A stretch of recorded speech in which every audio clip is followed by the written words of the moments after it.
I'm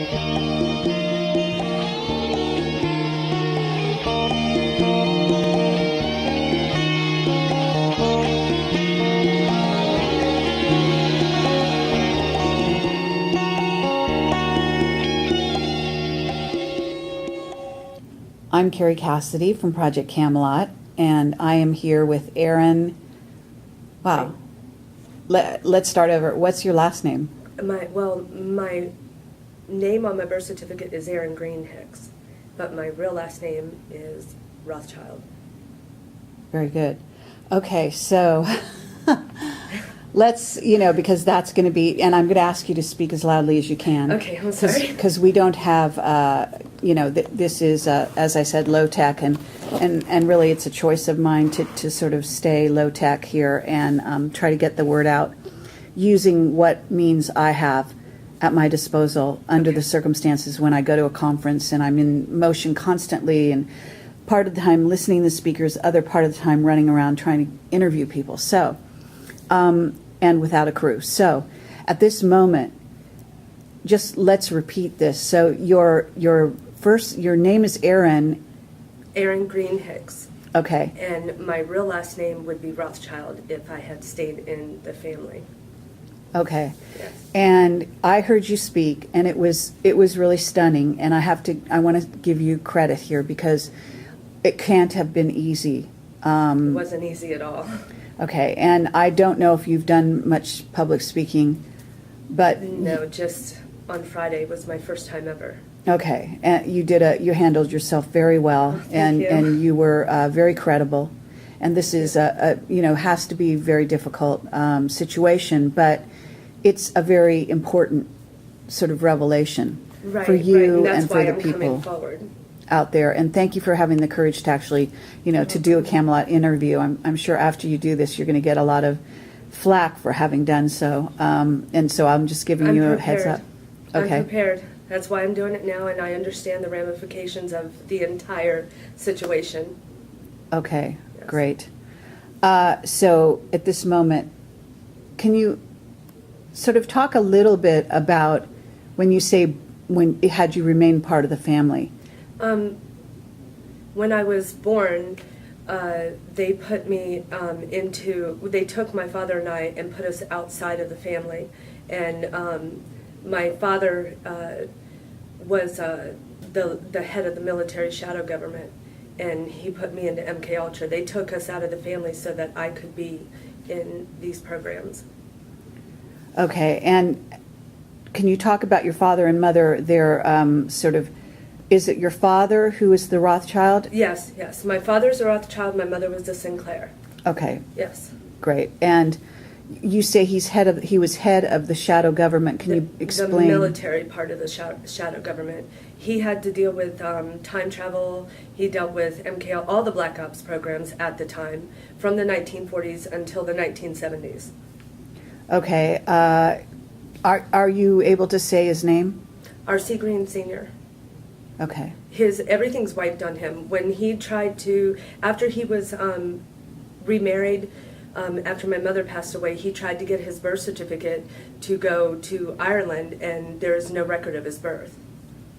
There's no record of my father anywhere. There's no medical records, there's no military records, there's no congressional records, there's no anything on my father. Fascinating. Yes. And I've never seen my birth certificate either. Never. Okay. Yeah. What about your mother? My mother, all I know about my mother really, my mother over here wasn't my real mother. My mother, this is part of what I didn't speak about Friday. We walked over here from another dimension, my father and I. So the Rothschild bloodline that I am from is from the other dimension. I am not from the Rothschild bloodline from over here. Okay. Yes. And can you explain how you know that? Project IBIS. Okay, and can you talk about that? That's very difficult. Somebody had come up to me the other day and asked me a question I've been waiting to hear my entire life. And it was, do I remember my rescue? And he meant my rescue from Canada, from IBIS, when I was being stored. And When you're being what? Stored. Stored. Yes. We're stored until we're needed. When they regress us, they keep us in fetal state until they need us again. Okay. It's difficult to understand unless you've actually lived it. Sure, of Right. course. I remember everything from before I came over here. I have full recollection of my life from before. Okay, so you came, would you say you came from a parallel dimension? Yes, parallel universe that is exactly like this one, only they were peaceful, they brought peace. So what happens is, because I knew how to bring peace and I was part of IBIS, I was brought over here and regressed, and then when I was put into MK Ultra, they had to break me down, all the peacefulness I knew and all of everything that I knew from over there. It still was inside of me, but it was pushed behind a block, and I was broken down to be part of this place here so that I could do what I had to do, which was be part of these programs. Okay, so project, because, I've interviewed or gotten information from Michael Prince, who is also known as James Right. Casbolt, and has talked about Project IBIS. Mm-hmm. So in what way are you part of Project, or were you part of Project IBIS? There's a lot of it I can't talk about, Okay.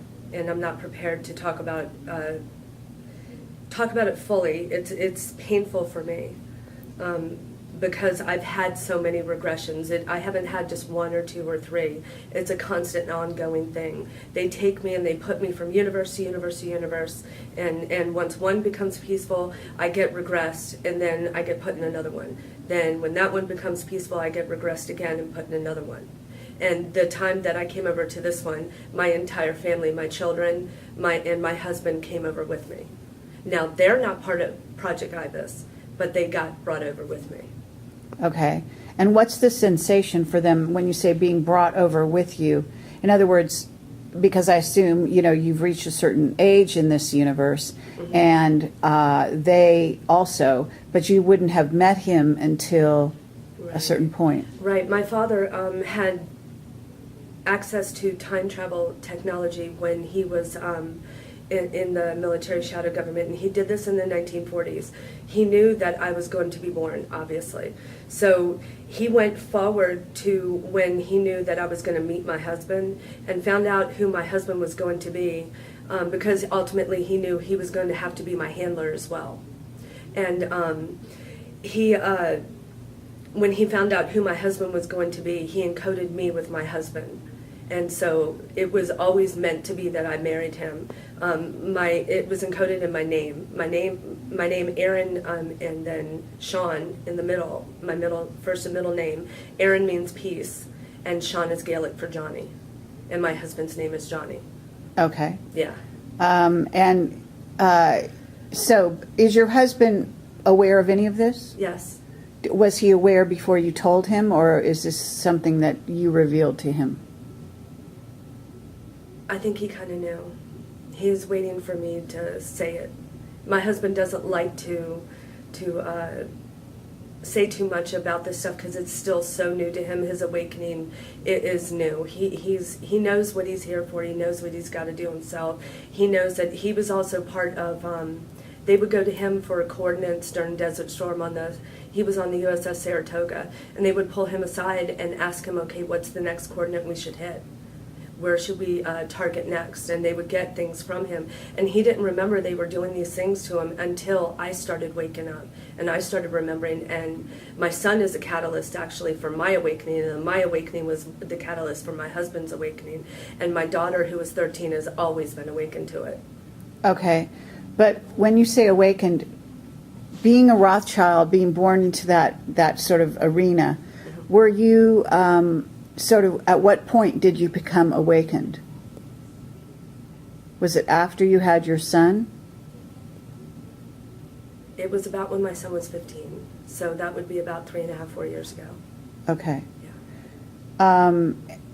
So When I was prior to that, where was your head at? What was your trajectory? All over the place.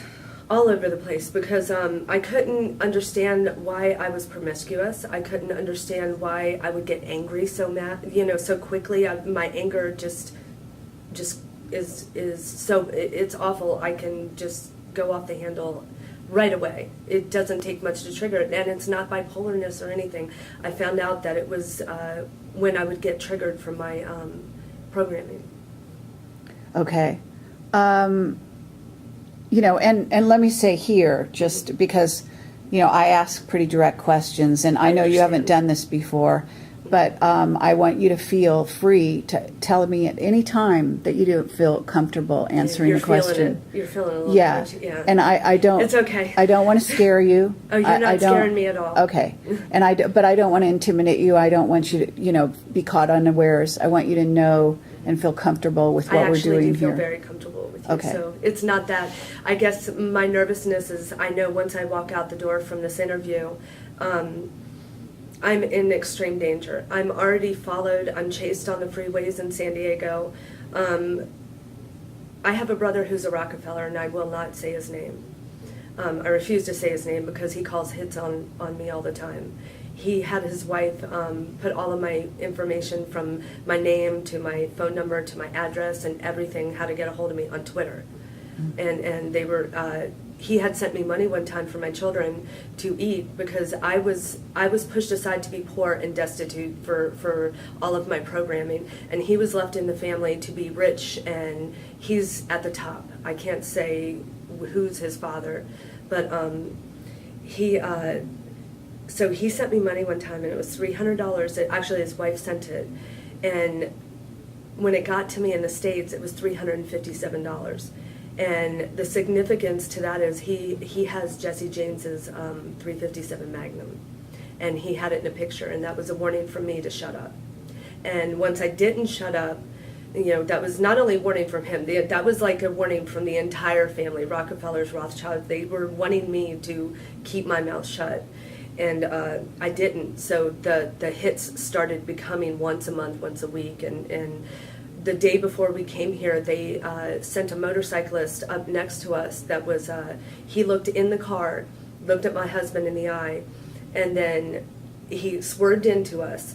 Didn't hit us, but got close enough to where it caught my husband off guard, and we hit a car in front of us, which hit another car, and he drove off knowing that he had caused an accident, and nobody can find, Sure, I understand. Yeah. So, okay, and so that was on the way here? Yes. Okay, wow, yeah.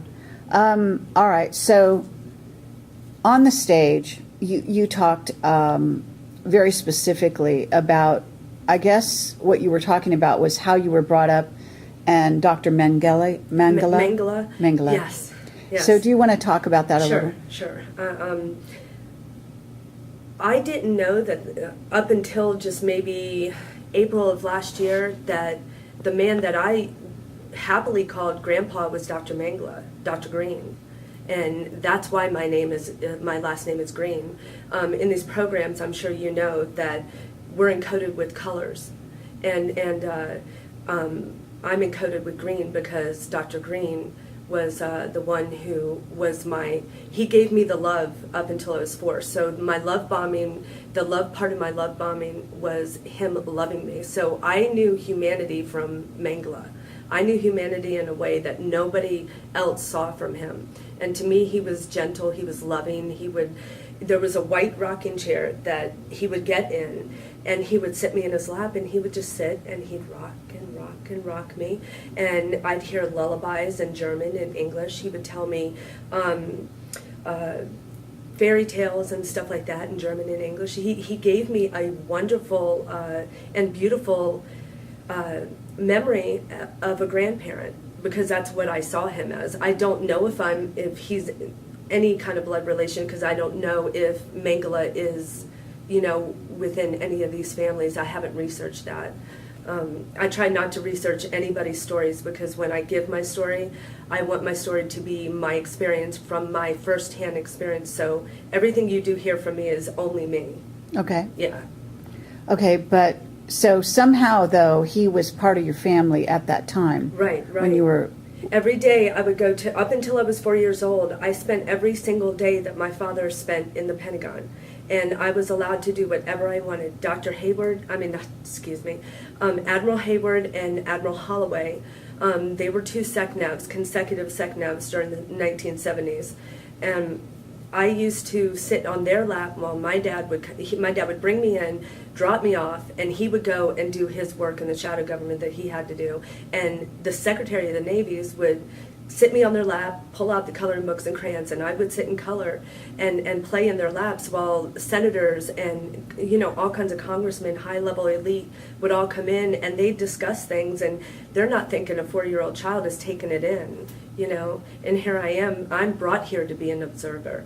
I'm brought here to know what's going on. So my little mind was taking it all in. Okay. And I've been in the Situation Room. I happily always walked into the White House before we would even walk up to it. The door would open and they say, "Hello, Mr. Green," and I'd just come trotting in behind them, and I could just go and do what I wanted. Okay, so in a sense, he was. Did you see him also interact with your parents at that time when you were young? No. Whenever I was with him, it was alone. Okay, so in a sense, perhaps he was your handler. He At could a young have been. age. He very much could have been. Like I said, he was the love part of my program. Yeah. So that makes sense, you know. So, did you grow up in like a normal house? Oh no, it was so extremely strict, and I grew up with money, so I wasn't without money. It just wasn't as much money as my brother was able to grow up with, and there was a lot of abuse in my house, but there was also a lot of ETs in my house at times, and so I grew up having these meetings with ETs and stuff with my parents at a very young age.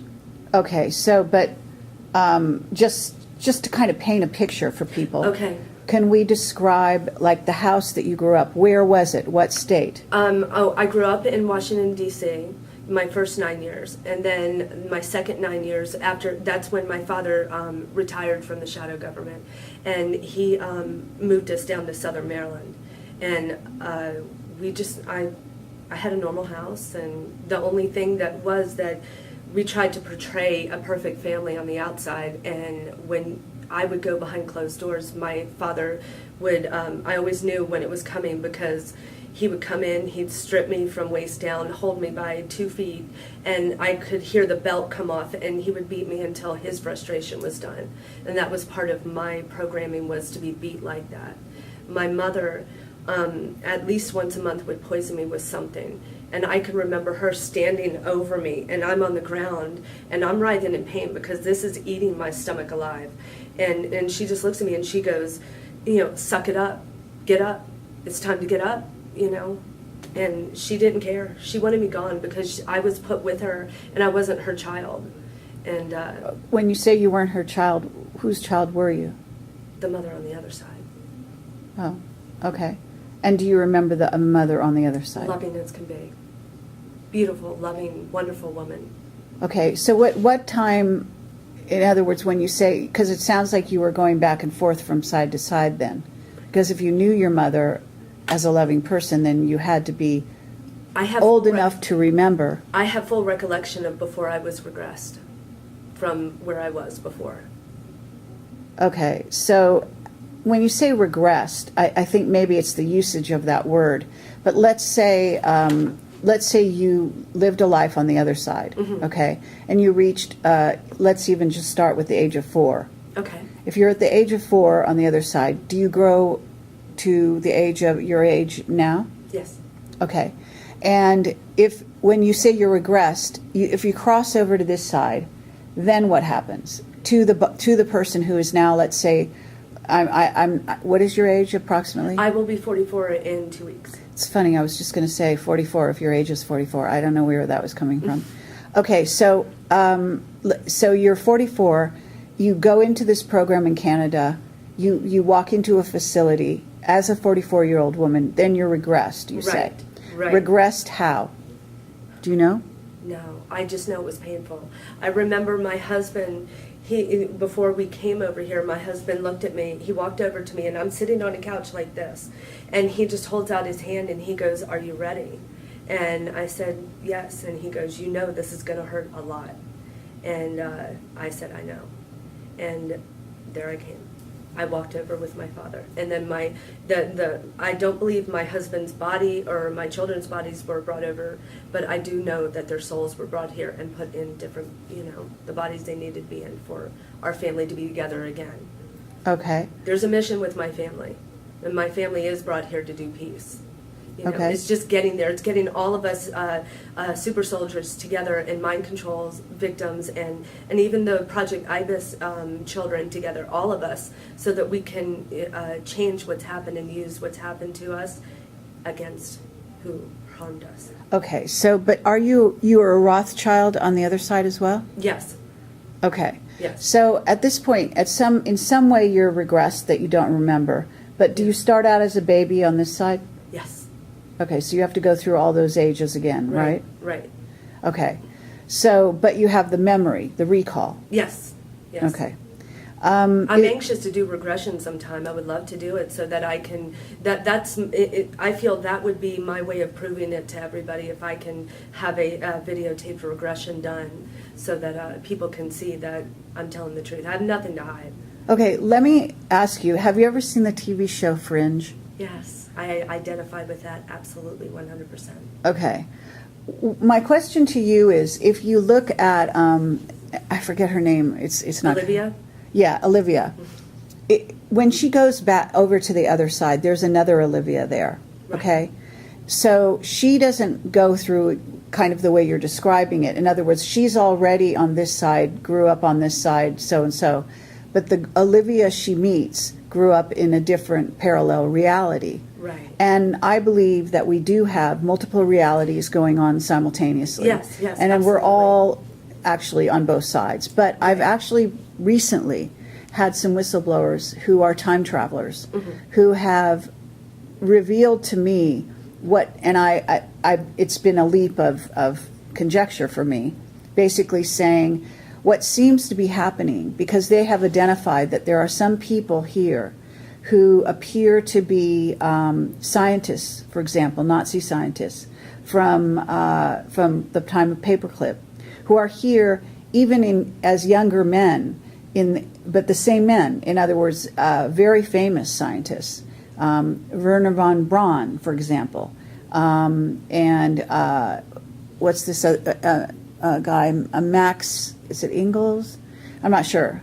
Anyhow, I other people, and Mark Twain, for example, other people that aren't in black projects as we think of them. But basically what I understand is a possibility is the scenario that went on in Fringe, in which they actually crossed over and came over here. That body from that reality was brought over here, whereas the one that was here was died or done away with in some way. Right. So that's one scenario.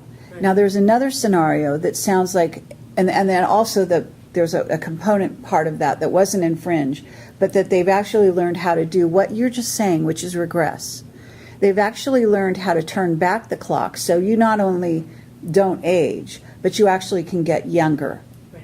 And I don't think, now this may be the limits of my imagination, but I'm saying I don't think, in other words, I think it goes back to a certain, like I could be, at this point I could go back to maybe 19. I probably can't go back to being a baby, an infant in a crib type of thing. So at that point you have a gap.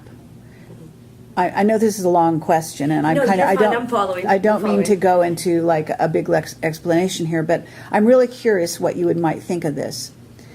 Is it possible that you might have some missing time between the age of 0 and 10? I'm just, picking a number out of a hat, in which you actually don't have memories from this side. That is an absolute possibility. It is. It's an absolute possibility. Okay. I don't push anything away these days.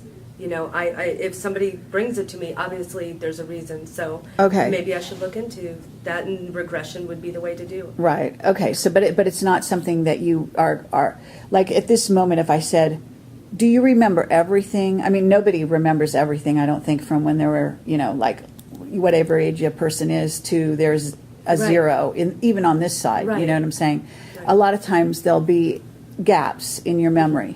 Oh, anybody can have that happen. Yeah. Yeah. But have you ever noticed like a profound sense of any gaps? In my 20s.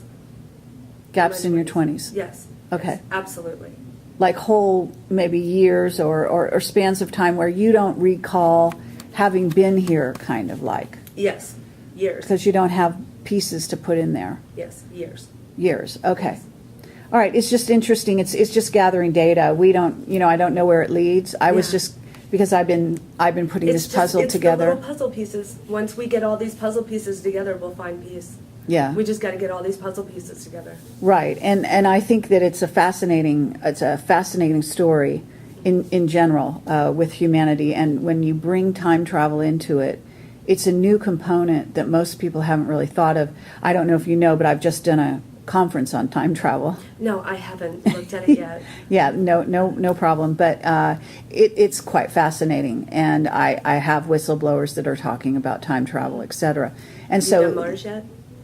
Yes. I know a bit about Mars too. Yeah, and that would be great to hear your take on all of that. So, so that we don't jump too far ahead, I want to stay in kind of this area. And I'm sorry if you're even fine, this dear. seems a little confusing to people listening. I'm conscious that I want to keep a through line. So at this point, you were regressed. You come back. You have these memories. And you're over on this side, but you are a Rothschild. You're growing up and you're being tortured in Maryland, and you're also. I was also tortured in the Kentucky facility underground. That was my main torture point. Okay, but at what ages? Because you started off, you said I can you were remember going. a valid memory about 12 years old, 10 to 12 years old, maybe. Yeah. Okay. And the years when you were in the Pentagon as a child. After that, if you were just to try and make a through line, at what point do you get into the Kentucky facility? Where does that fit in? Well, after I started getting raped at 4, because once I turned 4 years old, that's when my the painful torture started, the bad part of the love bombing, and the minute I turned 4 years old, my father walked me into a room, and a bunch of men that were high up in the Pentagon, I can't say who it was, they all raped me. And then my father took me home. My mother didn't care, didn't wipe me up, didn't clean me up, didn't take me to the doctors, didn't do anything, just sat me in my room, and that was it. Okay, but did you have a conscious memory of this, or you had to be regressed to find this out? I had a conscious memory of it. From what age? About 4 years ago. Really? Yeah. So it just came through at some point. My son is the one that started breaking down first, and that's what started my memories just. What do you mean your son started breaking down? My son's a super soldier. Okay, how old is your son? He is 18 now. Okay, and when you say he started to break down, what do you mean by that? At the age of 12, I didn't know he started smoking marijuana, and marijuana is a deprogrammer. And by the age of 15, he broke down in front of me and my husband and said, "I don't know what's going on with me, Mom, but they keep telling me from the age of 2 on that my name is Jesus Christ." And through research and finding out, I found out it's called Chosen One Messiah Training. Yeah, and I'll show you pictures. On his back, all the way down his back, they took a whip to him, and they take these whips to these children to simulate what happened to Jesus, and they break him down, but they tell him, "You're Jesus Christ, you're Jesus Christ, you got to get whipped," And I mean, I don't know exactly what he went through because I didn't have that particular training. Right. But it broke him down something awful. I mean, it took years for me to get him to understand he's not Jesus Christ, and this was a particular programming done to him, and there's a few people in the world like him, so he's not the only one. Well, I can actually tell you because you probably don't know that much about Camelot, but in my work, I have people write to me all the time this kind of stuff. Mm-hmm. So there are many people out there being programmed, what I call them Manchurian candidates, basically. Yeah. There was a Collins that I used to talk to quite a bit, and she told me she was afraid for my son because she thought, because there for a while he had such rage because of his anger over what happened to him. And I won't say this on camera, his name, I should say. But you interviewed the man that was my son's handler, his abductor, and his torturer. Interesting. From age 2 on. I'll tell you after the camera's off. Okay, yeah, I actually have a clue, but I'm not going to say anything here. Okay, well, okay, just to go back to you. So you were in a Kentucky facility where? I have, you know, now that I think about it, from like age 4 to age 10, I don't really have much recollection of anything. Okay. All right, that's fine. And then at 10, I mean, what I'm trying to get at here is you brought up the Kentucky facility, so I'm willing to go there. But can you say what age you were at when 10, you were 12 years old. 10 That's to when 12. they the memories Okay. pick back up. Okay, so you're at the Kentucky facility. Are you living somewhere at the same time? Maryland. So you're In going DC, back and Maryland. forth. Yeah, yeah. All right. Now you said you had ETs, that you were in meetings with ETs with your parents. When was that happening? Oh goodness. You know, if I could give an age, I would, but I don't remember the exact age. No, but it doesn't have to be exact. Like Okay. a span in your it teens, had- later. Oh no, I was still earlier? little. This might have been when I was somewhere between 3, 4 years old, maybe even 5. I'm not sure. Maybe it's so confusing. Sure. I'm still trying to sort through all the files to figure this out myself. Right, but would you say, because I have questions, in other words, I'm not so concerned other than because it's helpful when a person's listening to the story to get a kind of chronology. Right, absolutely. But the chronology is not as important as the information which surrounds the incidents. So what I'm getting at here is I that was bitsy. I was still bitsy. you were small. Yeah. Okay, and when you saw the ETs, what did they look like? There was many different races. There was a human one. There was a couple grays in there, tall, short. Absolutely, there were reptilians, but I'm a 50% reptilian myself, actual hybrid. So they were there, and my parents were sitting. They were on the couch, and I was so little. I used to go under the cushions and scare my family.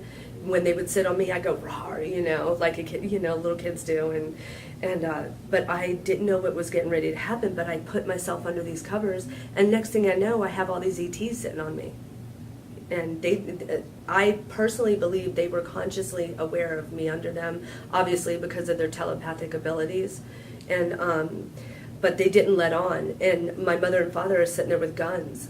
I've never seen a gun in my house before that. And it is my belief they were wanting to take me, and my parents would not let them. And Okay. my parents kept telling them, she's under contract, she can't be taken. Okay, but were they good ETs or bad ETs, would you I say? never got a bad feeling.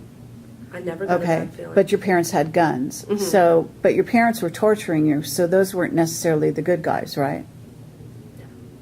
Okay. I mean, I'm stating the obvious, but I just Yeah. want to be clear here. Yeah. So but, yeah, I could have been, I think that ultimately maybe they were trying to take me away from all the pain, because never once have I ever been hurt by any extraterrestrial, no alien being. It has always, always, always been an Earth human that has tortured me. okay. Well, I have a lot of different places we can go, but before I go there, when did this memory come back to you? I've always had that memory. That never That went never away? went away from me. Okay. This is So you- something I told my husband back in 1987 when I met him. Okay. Yeah. So you were cognizant of ETs and that whole side of life, so to speak. Yeah. All right, so let me ask you this. As, you know, as a member of an Illuminati family, you grow up, they're doing these things to you, but the things aren't just done because they're bad people per se. Right. They actually have a purpose in mind. It's a twisted purpose, but it actually has an objective. I know. Are and you I know aware what of you- this? Yeah, I'm extremely aware of it, and that's why I've forgiven them. Okay. I'm okay. You know, I know what happened ultimately had to bring me to a good part, but I had to be broken down in a way that was very binding to this 3D world. I had to be bound to this world, but I had to be bound to it through the pain that Gaia was feeling also. you know. Okay. Did they ever sit you down and communicate it to you in, XYZ? Did they talk about it? No. So where did you learn? Soul cell memory. Through meditation? Yes. Okay. And when did you start to meditate? About a year and a half ago. That's all? Yeah. Okay, but I took a year time away from even being consciously a mother and a wife. I took myself and I sat in my bedroom, and I would lock my door at times, and I would sit there with the TV off. I would have no computer with me, and I would just meditate on my own DNA. And my DNA, I knew that my DNA would tell me everything, and it has. Okay. Yeah. And then I do have to interject that my brother, who's the Rockefeller, told me that I tried to talk to him before about everything because I knew my mom wasn't my mom. I knew that things were askew. I knew that all these ETs were coming into my home and everything I've told you. And I was trying to put my own puzzle pieces together, and I'm like, what's going on here? And he said, there's absolutely no way I'm telling you. He said, but in 3 years, you're going to come back to me. And in 3 years, you're going to ask me the question, am I right about everything about myself? And he said, at that moment is the moment I'm going to tell you that you're absolutely correct. And in 3 years, I went back to him, and I didn't remember the conversation with him about this until after I had asked him, am I right about everything? And he said the one-word answer was yes. Okay. And then I remembered asking him, talking to him about it. Okay, now why do you call a Rockefeller a brother? We have the same ET DNA. Okay, so you believe you're related on the ET side. What about is there a marriage between the Rockefellers and the Rothschilds? They're all interbred. Yeah. I mean, I guess that's a dumb question in a sense, but what I meant is, were you aware of a specific, no, bloodline relation? No, my brother was made in Area 51. You probably know who my brother is, but please don't say it on camera. He is vicious. Okay. And people call him a fraud, and he's not a fraud. I have witnessed what he can do. Okay. Well, that's an interesting trajectory. Let me ask you, if you say your brother was made in Area 51, you mean he was a test tube baby kind of thing? Yes. Okay. Does he know that? Yes. He's a fully conscious being here. He was groomed in the Rockefeller family to be at the top. And he's a very secret at the top person. Is he head of MJ12? You don't have to answer that. And I'm not going to. Okay, that's fine. Okay. Let me ask you this. Growing up, going through this trajectory, you're saying your real sort of awakening, though, only happened like 3 years ago? Yeah, it's been between like maybe about the 3 to 5 year time span. I started having a little like, I would tell my husband, things are askew about my family. I know it. I know that there's something going on here. And then when my son had his breakdown, it was like a flood started happening in my family immediately. Just everything came. And the SS that did the stuff to my son was the actual first person that we went to about everything. Really? And I didn't. That wasn't exactly the best choice. But I didn't know that at the time. Okay. The afterwards is when I found out that he was the handler. Right. Very interesting. Yeah. Yeah. Of course. I was led to him because it can only be divine that you're led to something like that, you know? It really is, because that was just telling me that it was time to find out everything. Okay. Now, I what you told me is that you hadn't, when you went on stage, although it's the first time you did it kind of that way, that you said you had been talking about it. I did 2 really itty-bitty radio shows that it was more like talking to a group of people, maybe 10, 12 people or so. Okay. And so it was like just having a get together with family, you know, or friends or something. Uh-huh. But I did a radio show in January called The Galactic Connection with Erica Getch. And that was my first real, like, coming out to everyone. Okay. That had 300,000 live viewers, and I didn't know it until afterwards. And if I had known it during it, I probably would have stumbled all over everything because I'm just a nervous wreck telling all of this. Okay, well, we no had- one would know that. I mean, you have a wonderful sense of poise, Oh, thank but you. I'm afraid it came from a very dark circumstance. It did. So, you know, as much as I can say that it, you know, you have maintained a great sense of poise within Thank you. all of it. But I did a lot of work to get here. You know, a lot of work on myself in that year to be able to be I calm see. enough. okay, and so did you plan to come forward? You know, a part of me always wanted to say something once I started learning it, but the more I got harassed and the more directed energy on me and the more my brother pulled the hits on me and stuff, I stepped back just ever so slightly once in a while. And when January came, I don't know, it just was like, I knew it was time. It was just time. I know it's the beginning instead of what people thought was the end last year. I know this is the beginning. So if I don't begin to tell and begin to disclose everything I know, then I'm hiding a very vital part because my father ultimately was someone who was a very, very dark creature in this world. And I have a lot of guilt about what my father did because I'm here at the summit with people that some of them are as old as me, or some of them were being programmed during the time my father was in there. So I feel guilt that my father has done this to these people. And I feel like if I don't come out, then I don't release them either. You know? Okay, but I understand who you say your father was, more or less, but we're also talking about the entire Rothschild family, Yeah. right? Yeah. So in terms of, you know, the lineage of this group of people, right? You understand that the reptilian influence on them. 100%. Okay. And yet you fully acknowledge that you're half reptilian, right? Absolutely. And when we talked off camera a bit, you and I both discussed the fact that not all reptilians are bad. That has been my mantra from the beginning because I have never had a bad experience with them. I've not been subjected to my family, the Rothschild family, from, you know, since I was little or on the other side or whatever. But so I don't have the darkness of that to compare it to because every reptilian I came across was always kind to me and gentle with me.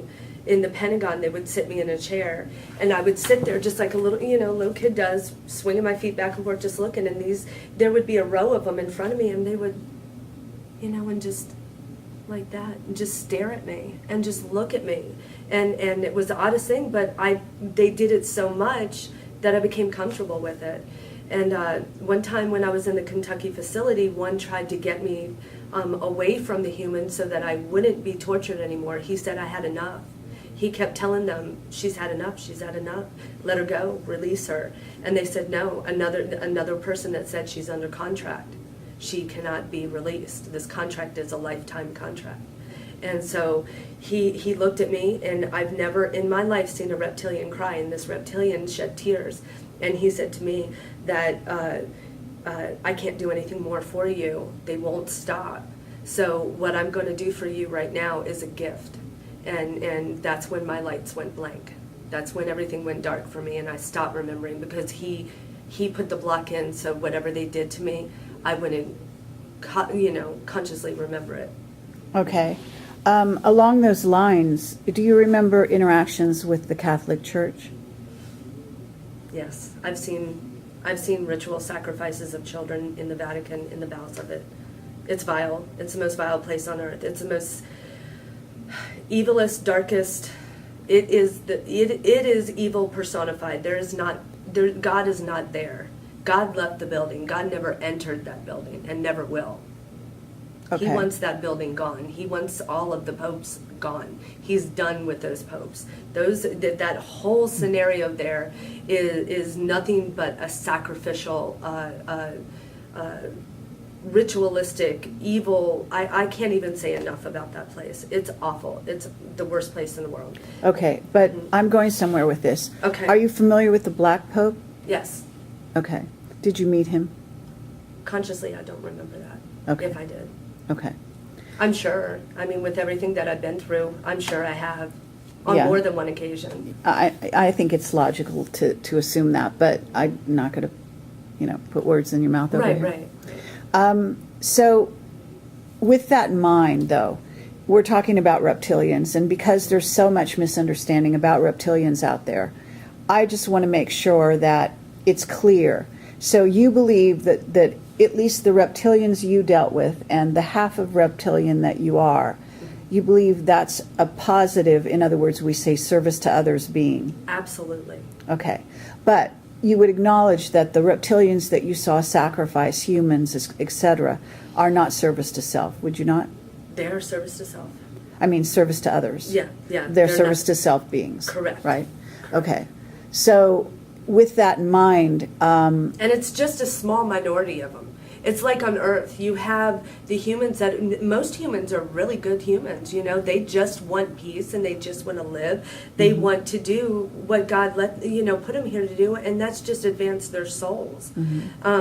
But then you've got that little faction of people that just fight against everything. And it's not the good fight, not the fight that I'm in. It's the fight to continue to hold us in this third dimensional density that we're in. And yeah, it's just a small minority. You have a lot more good ETs than you have bad. okay. And as far as what's going on, though, here on Earth, you do see the controllers moving in to take control of society. Yes. And sort of tightening the reins on society. You see the Absolutely. movement of the New World Order. Absolutely, And the Fourth Reich. yes. Yes. And the head of that would be the reptilians, Yes. right? The Obama serves service them well. to self. Okay. And are you also aware of what is called the Anunnaki? Yes, Okay. absolutely. And is it your understanding that the Anunnaki and the reptilians are not the same beings? Or do you think that they're the same? Anunnaki is it encompasses many races. Okay, right. But if I was to say Anunnaki in the sense that Sitchin talked about, in other words, Enki, Enlil, and Anu, if I was to say those three names, and I was to say that as Anunnaki, those are, at least how they're depicted on the Egyptian temples, is as humanoid, looking. In other words, they weren't can be 9 feet tall. They weren't human. Okay, and so do you believe that they were reptilian? Yes, Okay. absolutely. What about the notion that they might be half and half? It's a possibility. Okay, have you heard of Syrian reptilians? No. Syrian Anunnaki? You haven't heard of that? No. Okay.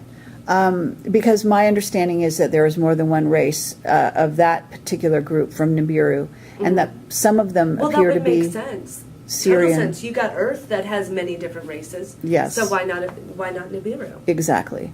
But it is an interesting sort of line of investigation, let's say, because what I find is that people have different perceptions and different understanding about who the Anunnaki are. When this race of Anunnaki are the ones that are descended from Enki, Enlil, and so this is a certain race, and they appear to be, from what I can tell, half reptilian and half what appears to be a humanoid-like species, rather than pure reptilian. Right, right. Okay, which is we, in a sense, and this is me throwing this out, we have a smaller portion of reptilian than they do. So exactly, Right. we're not half and half, although you say you are. Mm-hmm.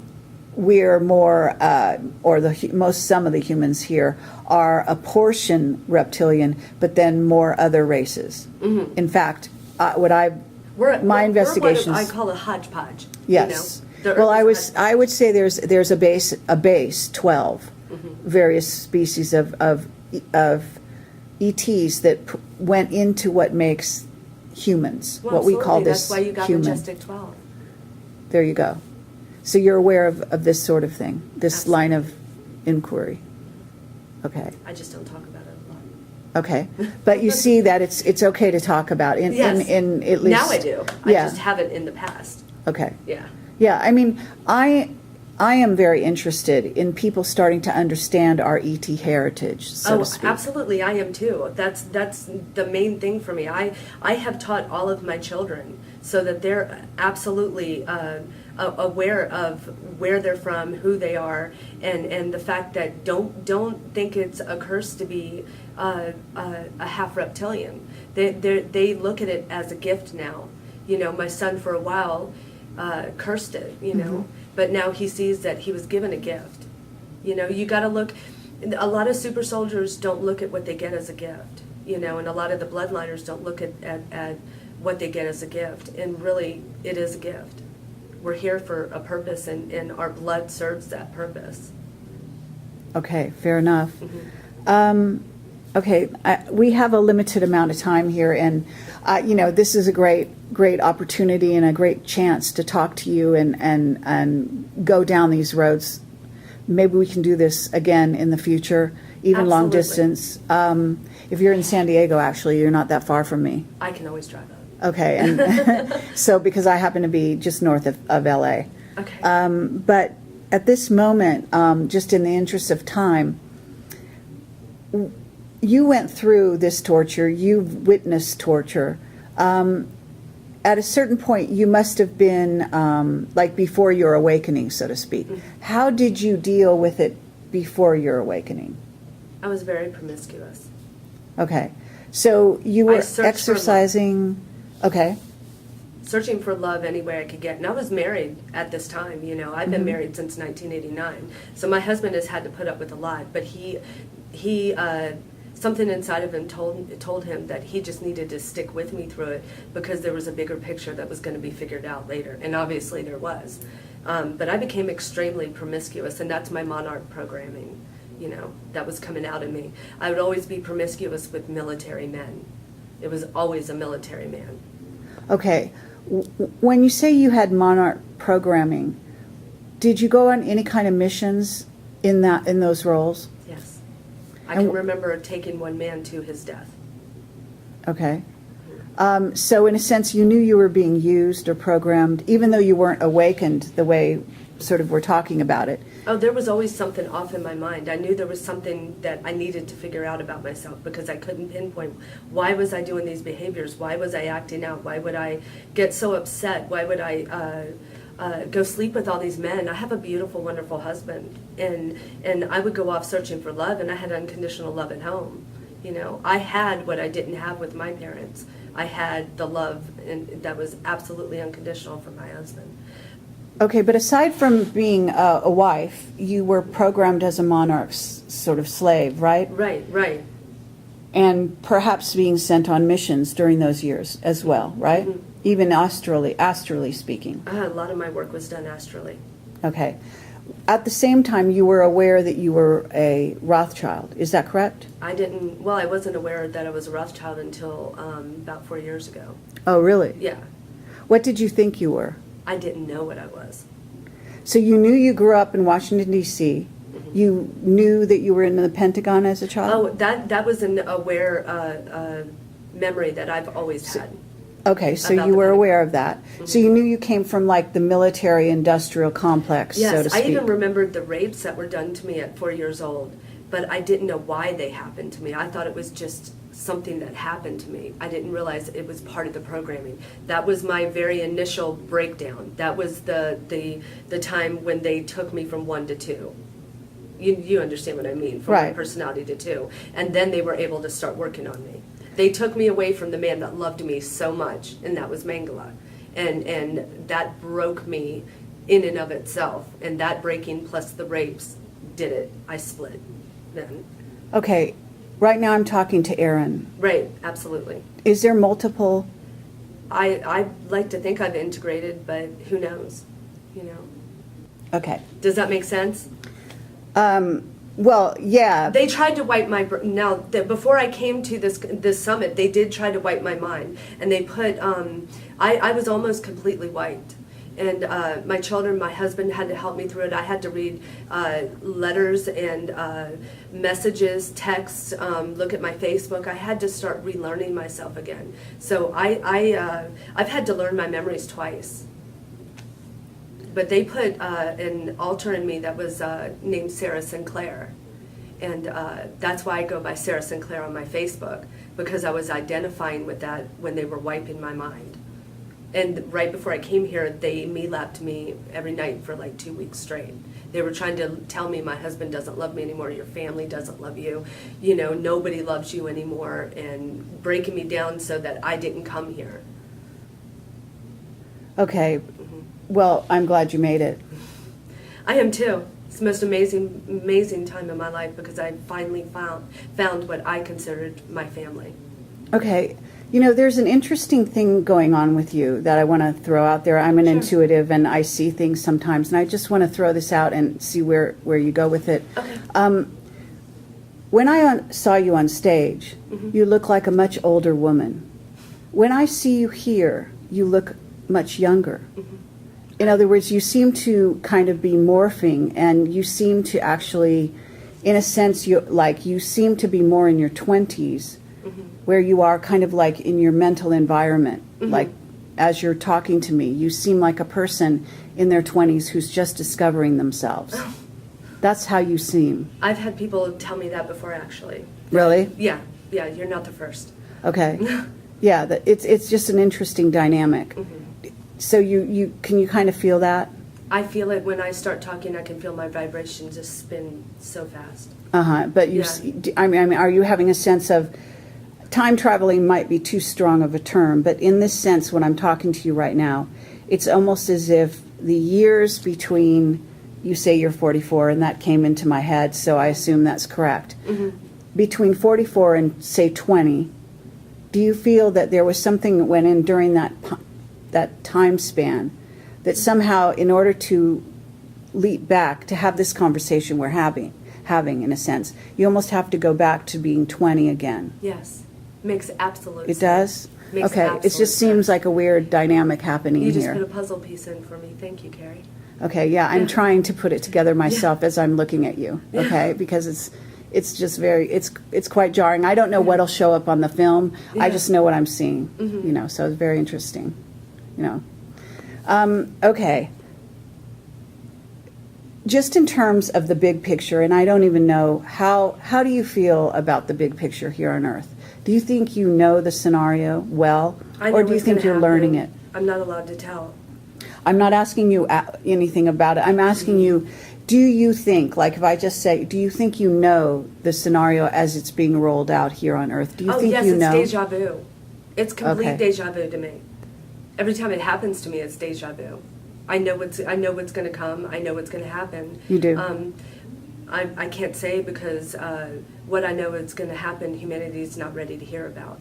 So it's going to take time. When I think humanity's ready to hear it, I'll speak it. Okay. But that also gets me killed too. Yes. Yeah, absolutely. You know, so that's why I appreciate that. I just was curious whether you, and this information, does it come from the ETs, do you think, or did it come from your family? Because obviously the Rothschilds have an agenda, the Rockefellers. They are part of this future of humanity. They have an agenda they want to see happen. They're working very hard to have that happen. It may not happen, okay, the way they want it to happen. Right. Okay. Right. And that's key.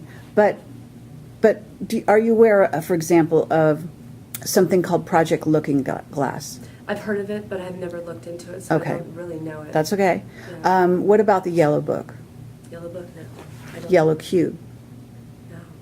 Nothing about that? No. See, Okay. like I said, I don't look into things because I try to stay true. That's all fine. You know, in some instances. Now, Project Paperclip directly affected me because it was the Nazis brought over here. Right. Yeah. And why do you say that? Because they brought Mangala to me. Okay. Yeah. They brought that. The Nazi influence is heavy in my family from my father and mother. All right. And do you feel, did you meet a lot of the paperclip scientists? A few. Okay. Yeah. When I talked I've about... never admitted that before. Only Mangla have I admitted to before. Okay, that's fine. Yeah. When a little earlier, I talked about a time traveler who had been talking about these scientists who have been seen, have been working, and they're actually, what they do, this is what I was told. What they do is they actually are here, they've been regressed to much younger ages, they're in their like late 20s, sometimes their 30s. They're working very heavily on projects, but they actually have jobs that make them look like they're surface, what I would call surface people. They may have some low-level job in a clothing store or a Well, that's what they did office with my supply father. store.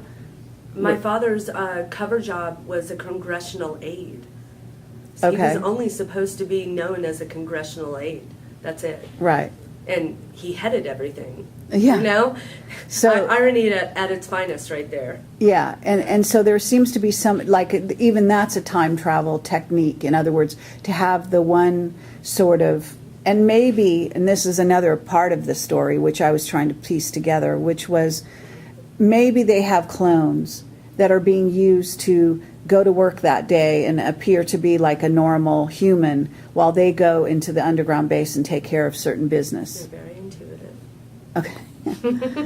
Yeah, well, no, Yes, you're this right. time That's what I'm traveler saying, is you're right. person came to me, revealed these elements, and, you know, there was no other way to explain what he was talking about, but then to say that, in other words, to jump to that place. Right. They have several containers. Yeah, It's just not one or two. There's several. See, the government knows how to take your soul and just put it in this one, or put it in this one, Right. put it in this one.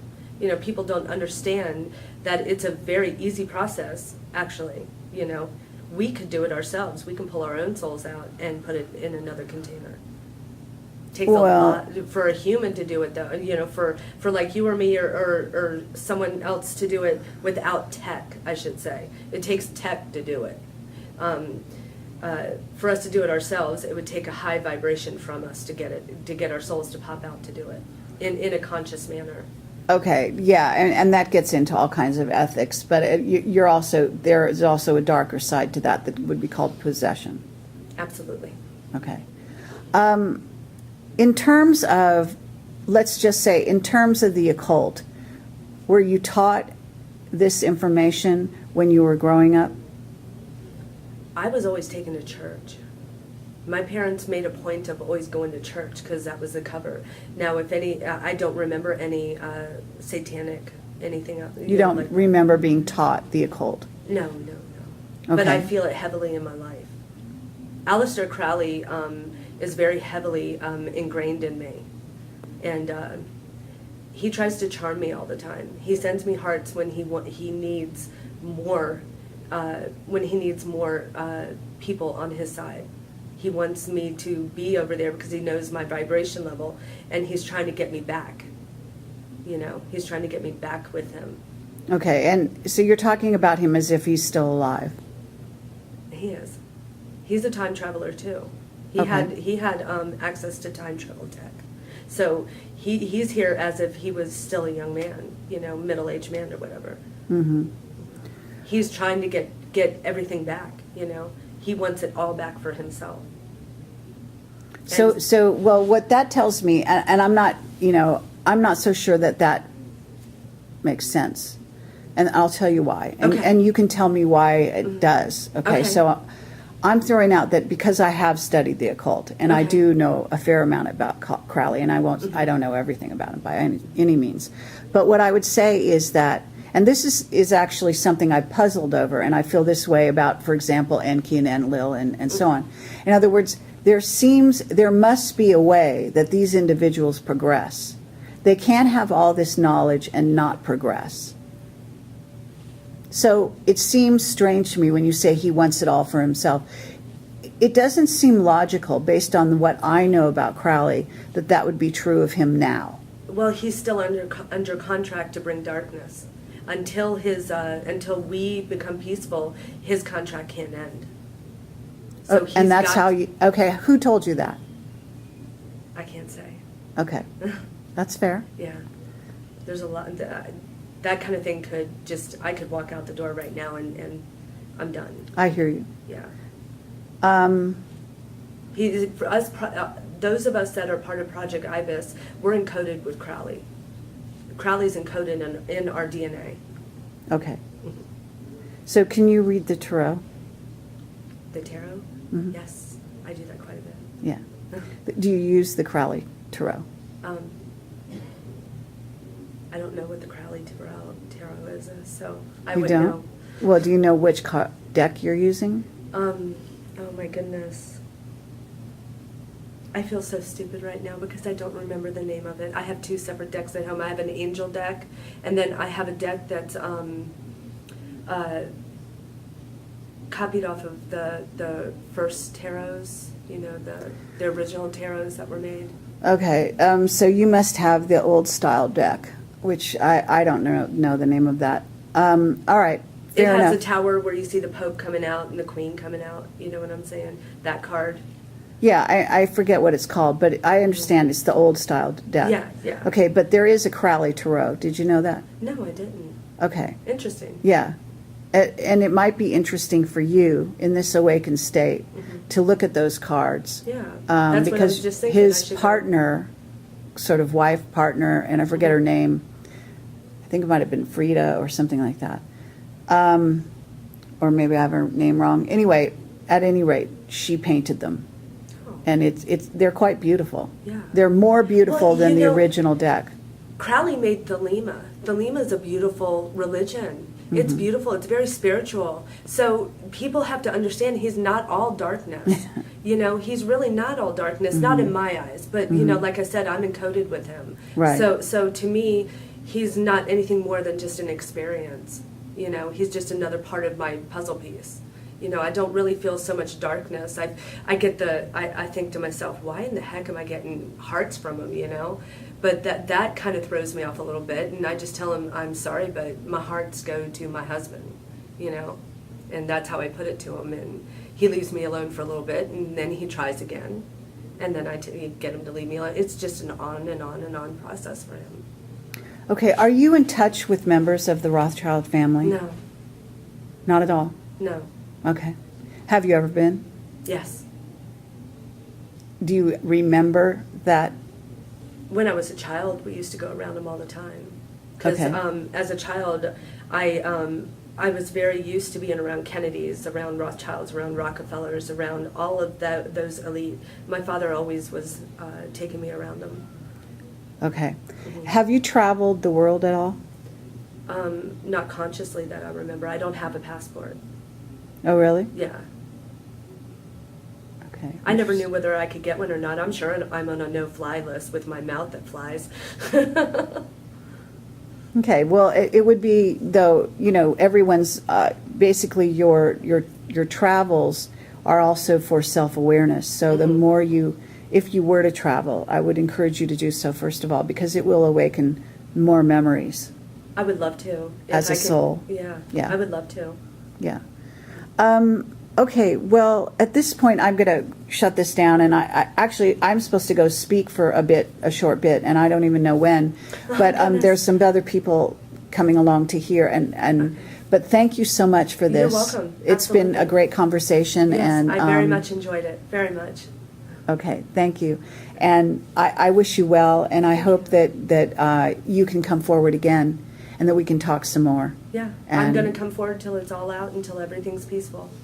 I won't stop until peace happens. That's why I'm here. Aaron means peace. I'm here for peace. Okay. All right, thank you, Erin. You're welcome.